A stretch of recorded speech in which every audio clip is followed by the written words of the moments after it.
সুপ্রভাত বন্ধুরা। এখন সকাল 7:15 বাজে। আমি দেখুন মেয়েকে বাসে তুলে আমি বাড়িতে যাচ্ছি। দেখুন আজকের আকাশটা কেমন মেঘলা হয়ে আছে, একদম চারিদিক অন্ধকার করে আছে। মনে হয় আজকে একটু বৃষ্টি হবে। বৃষ্টিটা হলে ভালো হয় বন্ধুরা। ভীষণ গরম। দেখুন চিনি আমি ঘরে ঢোকার সঙ্গে সঙ্গে কী করছে। ওরও এখন রাস্তায় বেরোতে হবে। ও চায় এই সকালবেলা একটু ঘুরতে যেতে। চলুন ওকে নিয়েও একটুখানি রাস্তা থেকে ঘুরিয়ে আনি, কেননা এই সময় না রাস্তাটা একটু ফাঁকা থাকে, জানেন তো, একটু ঘোরাতে সুবিধা হয়। ও খুব আনন্দ পায়। চলুন ওকে নিয়ে বেরোই। এই দেখুন এটা আমাদের বাড়ির সামনের রাস্তাটা। এখানে এই রাস্তাটার সামনে থেকে গেলেই আমাদের একটা সুন্দর মন্দির আছে। এটা আপনাদের আগেও আমরা দেখিয়েছি। এই মন্দিরটা বৈষ্ণব দেবী আর শিব মন্দির। আমি রোজই এখানে একটুখানি দাঁড়াই, একটু ঠাকুরকে প্রণাম করি। সারাদিনে একবার একটু ঠাকুরকে প্রণাম করতে ইচ্ছে।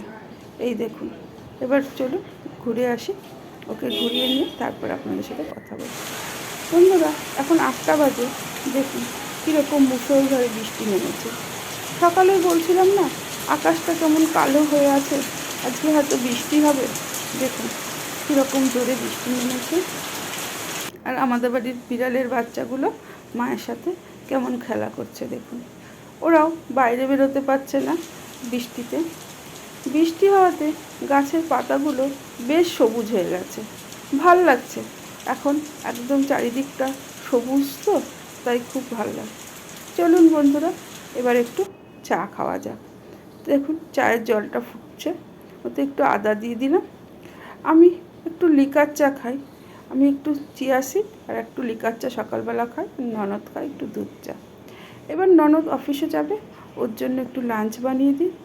সব পেঁয়াজ আলু কেটে একটু তেলের মধ্যে দিয়ে একটু ভাজা ভাজা করে একটু ক্যাপসিকামও দিয়ে দিলাম, গন্ধটা ভালো লাগবে। তাই আর একটা ডিম ফাটিয়ে দিয়ে ভাতটাকে দিয়ে একটু ভাজা ভাজা করে দিলাম। এটা বানিয়ে দিলে এর সঙ্গে না অন্য কিছু আর দরকার হয় না, এটাতেই পেট ভরে যায়। দেখুন এখন দুপুর 11:30 বাজে। আমি একটু দুপুরের লাঞ্চ রান্না করব। বন্ধুরা আলু আর পটল কেটে নিয়েছি। পটলের একটু দই পটল করব, আলু পোস্ত করব। পটলটাকে একটু তেলে দিয়ে ভেজে নিলাম।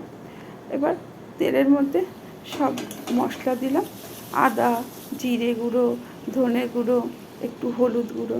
আর এদিকে তেলটাকে বসিয়ে আলু পোস্ত বানাবো বলে তেলটাকে গরম করে ওর মধ্যেও একটু পাঁচফোড়ন আর শুকনো লঙ্কা দিয়ে নিয়েছি।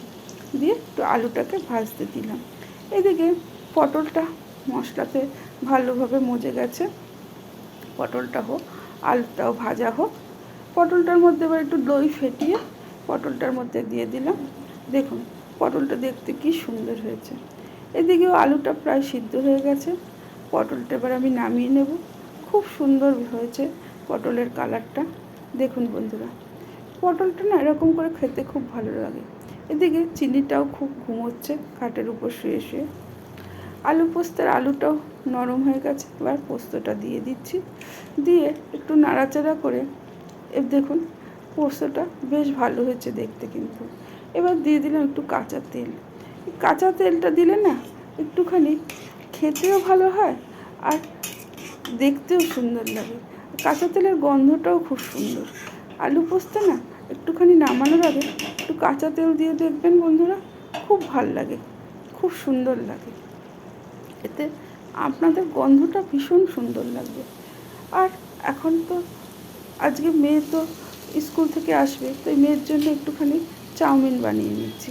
ও আবার ভাত খেতে চায় না, তাই জন্য ওর জন্য একটুখানি সব সবজি কেটে একটু চিকেন দিয়ে ভেজে নিয়ে এই চাউমিনটা, সিদ্ধ চাউমিনটা দিয়ে দিলাম। বন্ধুরা আপনারা ভাববেন আমরা কি চাউমিন খাই। এই দেখুন এই চাউমিনটা ও খুব পছন্দ করে। আর এই সসটা দিলে না অন্য কিছু আর দিতে হয় না। চাউমিনটা সবজি আর সব কিছুর সাথে মিশিয়ে তার উপর সসটা দিয়ে দিই। বন্ধুরা তখন আপনাদের বলিনি চিনি না শুধু সবজি খায় আর তার সাথে ভাত দিয়ে। আসলে না ওর একটু অ্যালার্জির ধাত আছে, তাই জন্য ননভেজ ওকে দিতে পারি না। আপনাদের বা কুকুর থাকলে তারা কী খায় একটু জানাবেন তো আমাদেরও। দেখুন বন্ধুরা, এখন 2:30 বাজে, আমি একটু মেয়েকে বাড়িতে নিতে এসেছি। ওর স্কুল বাস চলে আসছে, তাই জন্য ওখান থেকে ফোন করেছি আমি মেয়েকে বাড়ি নিয়ে যাই।